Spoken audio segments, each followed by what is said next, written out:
یا برادر کدام روز سوال کرد که همون شیطانی کلانی که به آدم علیه السلام سجده نکرد و نامش شیطان است یا نامش جن هست یا نامش ابلیس هست گفته.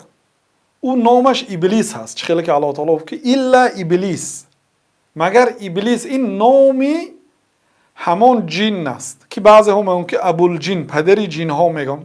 یعنی همین جن بزرگ، جن کلانی که سجده نکرد اسمش ابلیس بود. اما شیطان این صفت است. این شیطان میتواند صفت آدم ها هم شود، صفت جن ها هم شود. الله سبحانه و تعالی گفت که شیاطین الانس و الجن، شیطان های انسی و شیطان های جنی گفت.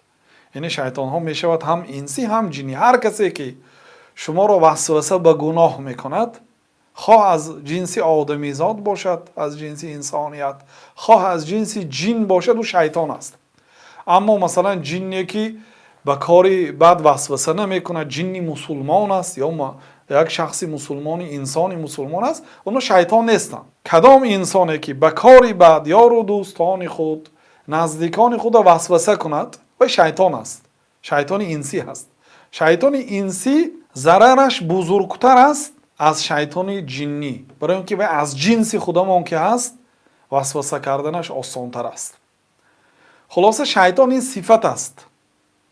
جن این اسمی همین مخلوق ها هست، چه خیلی که اسم جنس انسانیت این انسان هست، ناس اون آدم ها انسان ها هست، اونم جن هست و جن ها هست.